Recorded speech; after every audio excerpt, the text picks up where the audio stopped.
Okay, so in this evaluation question, I'll be answering how effective is your combination of the main product and ancillary tasks.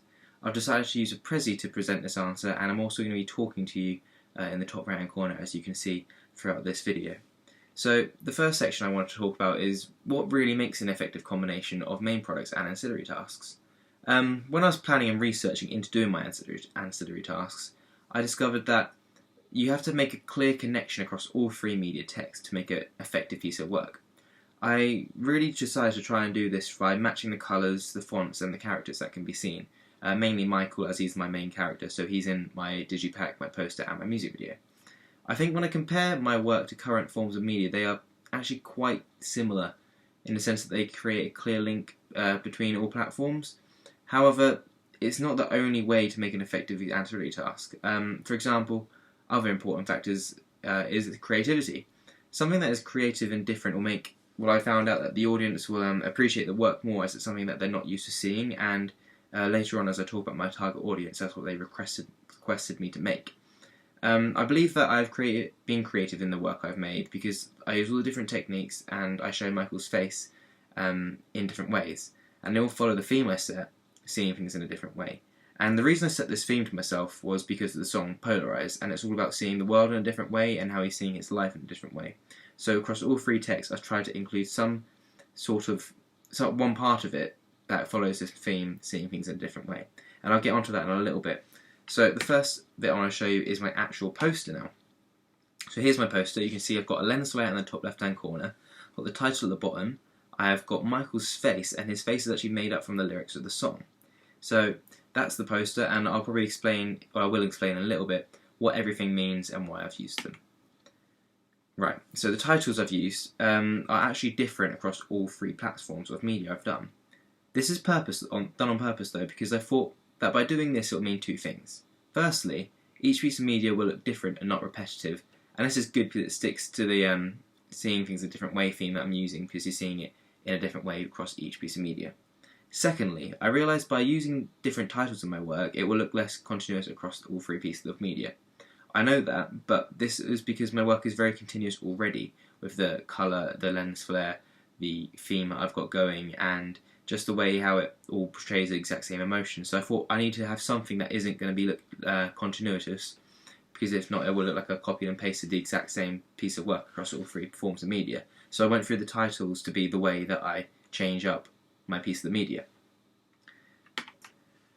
Next is the colour and effects that I use. I've used colour in my ancillary tasks in very similar ways because they both use the black and white theme, but with a few grey areas.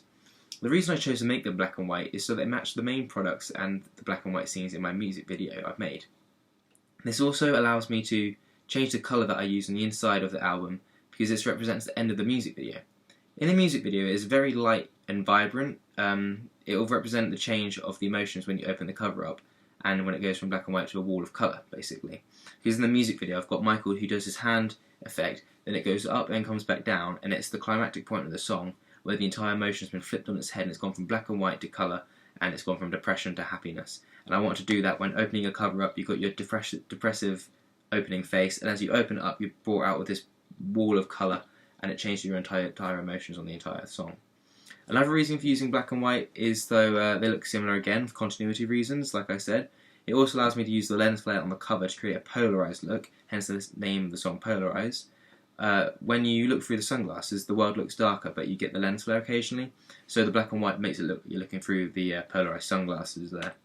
The effects that I've used though, I've used effects across all three pieces of the work again, and this is for continuity reasons. For example though, I've been effective in what I've done with them. I think they all have a meaning behind them, and they're not just put in for the sake of having an effect. So for example, in my music video I have an effect of Michael's hands moving across the screen, acting as like a portal between one world and another world. He's seeing things differently, again, with that theme again. The same thing goes for my two ancillary tasks, and how they both manipulate Michael's face.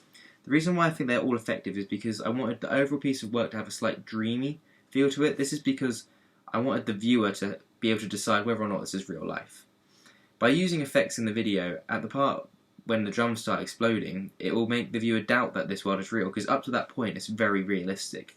And the same goes with the ancillary tasks as well, because they also show Michael's face in obscure, different, dream-like ways.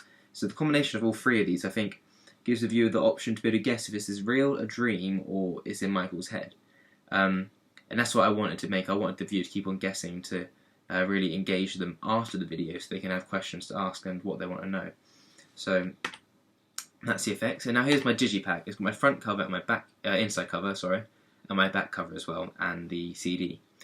So as you can see, again, with the lens flare effect there on the front cover, and it's all black and white as well on the top of the screen there. And again, Michael's face is being seen through a different way, as it's being seen through the actual title of the song this time. And when you open it up, you get represented the bottom page, and that's the colourful page. And this is what's really going to contrast the black and white. And you can see Michael there very happy in his emotions and very bursting out with the lyrics. This is basically just to contrast with the song, how the emotions change from depression to happiness. And I've tried to make it in a physical, visual way instead of just hearing it through the song. Okay, so the target audience. I did a bit of research into this, and I'll explain that in a second. So I feel that the combination of my ancillary tasks and my main product certainly attracts my target audience. I found some research that 16 to 21-year-old white males are my actual main target audience for the indie pop genre, and that's what the song Polarize is in. So I thought that this is who I needed to reach out to. After some further research, I discovered that 16 to 20-year-old white males prefer music videos that tell a story rather than just a live performance. So I feel with my piece that I've created a story and not just made a glorified live performance. After some audience feedback though from my target audience, I am confident that I have achieved this, as they all seem to like the finished product. And also, just to touch on that, they also said they did like the live performance aspect, as it was just a little bit, and it was fresh and it was nice and it wasn't overwhelming. So I feel like I've included the live performance just to address other target audiences, or not other audiences. So it's not just solely on this one audience. Similarly to the two ancillary tasks, the same audience told me that when they see an album or a poster, they want it to look cool. And when I asked them what they meant by cool, they explained that they wanted to be creative and different. I definitely believe that I've done this with my ancillary tasks, as I've never seen my poster effect ever done before, and the feedback afterwards was extremely positive. And you can just take a look at just my poster, my album cover, you can see that it's been very creative, and it's not your common album cover, minimalist style. It's very effective and recent, really. So here's the music video. I'm not going to play the video right now on this video. If you go to my blog, you can see it's the first post that's on there, and you can just click that and it'll take you to a link to my YouTube channel. So I'll skip that. Continuity. I feel that the continuity across all three pieces of the work is very clear to see after all I've explained to you, and as you can see for yourself. The black and white effect, the lens flare, the changes from black and white to colour, the text, and what adds as they follow the theme, seeing things in a different way. The black and white effect is apparent in both ancillary tasks, but I also managed to include it in numerous times in the music video itself. This keeps the mood of depression across all areas of my work. However, it also allows me to contrast emotion by changing the scene to vivid colours, so that the emotion is now happier and joyful, just like in the song.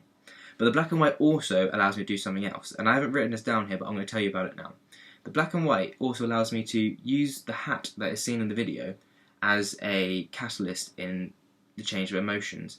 And I use the hat as sort of a security blanket / security item. And when he puts the hat on, the world is colourful. When he takes the hat off, it's black and white. So it shows when he takes that hat off, it's making him vulnerable, and he's vulnerable to this depressive world. And so when he's brought into this high, vibrant, vivid, coloured world, then you know that he's overcome this feeling and he can just live his life in happiness. So that's what the black and white also gives me, other tools of how I want to manipulate, how I want the viewer to see my music video. Finally, the lens flare is positioned in each ancillary task in the same position for two reasons. Firstly, it obscures Michael's face, and then you're seeing him slightly in a different way each time. It's quite hard to work his face out.